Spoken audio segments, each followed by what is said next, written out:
Welcome back everyone. In this video I will be updating you on all the new features introduced to Scalable Vector Shapes 2D between October 2025 and July 2026. A big shout out to ArtByte on opengameart.org who made this beautiful forest platformer toolkit that I am using for this video.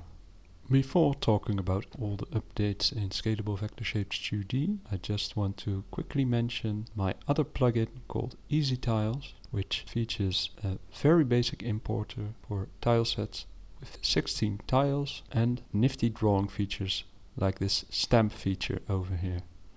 This way you can quickly start editing your platformer or RPG game. To playtest the level, I imported a character from another game project I'm developing called Shark.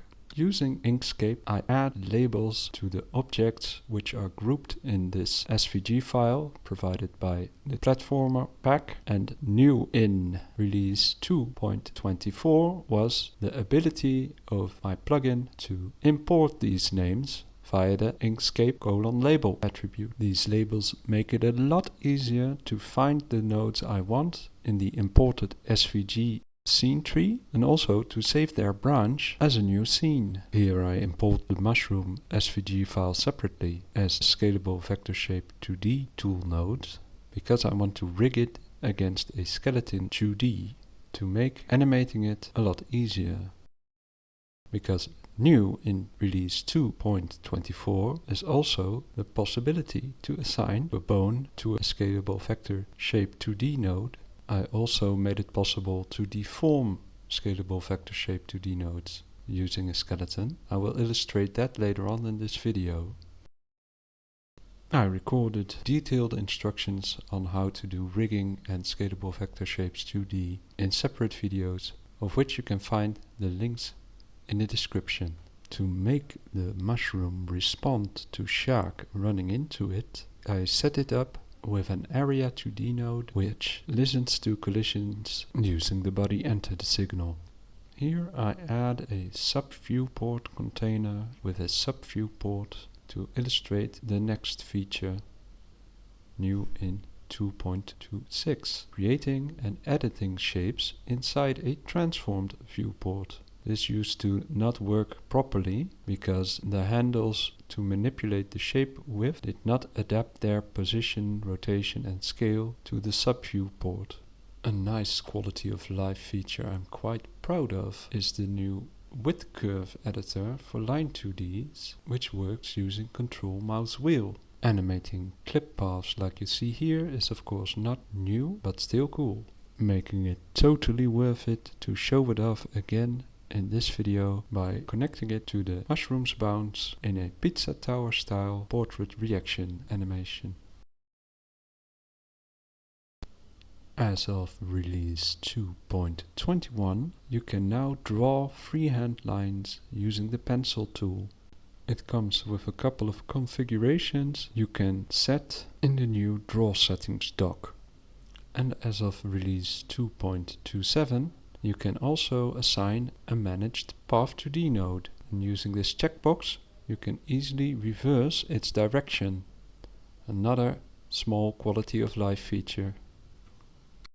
Here I hook up the moving platform to a pathFollow2D node using a remote transform, and I use the mushroom bounce signal again to trigger the platform to move. If you want to change the direction of a path programmatically, you need to call the curve changed method after setting the reverse direction flag.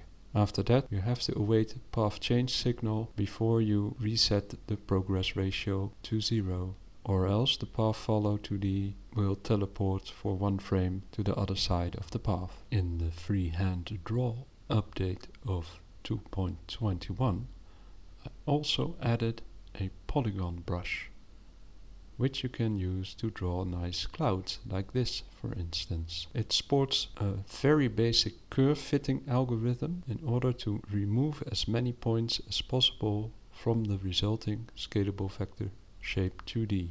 As you can see here, when you draw over another Scalable Vector Shape 2D, the polygon brush will color between the lines. Since 2.20, when you use Alt plus click, you add a point in the middle of a segment, and when you double click, you subdivide all the segments in your shape.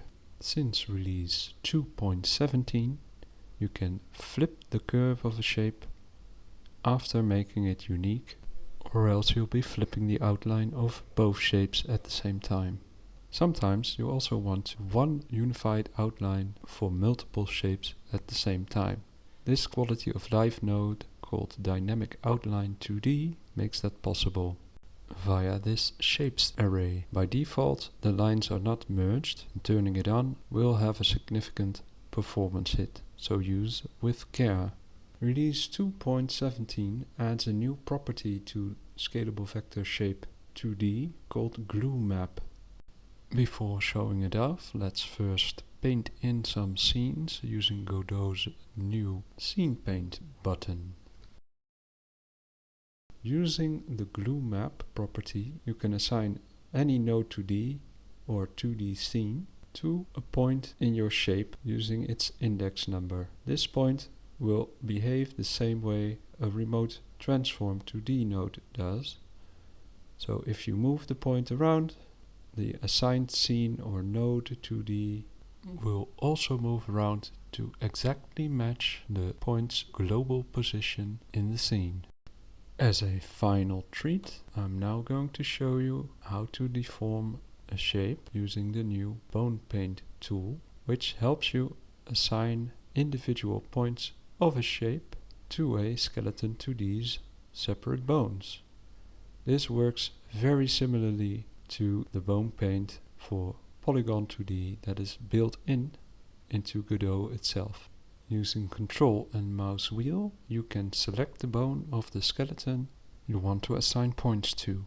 Animating curves using a skeleton is a lot easier because you can use the hierarchical system of Godot's nodes for your animation. This means you can also use the record button for recording keyframes quickly, like this. Here you see it in action. As I mentioned earlier, I have 2 new dedicated videos which tell you all about rigging.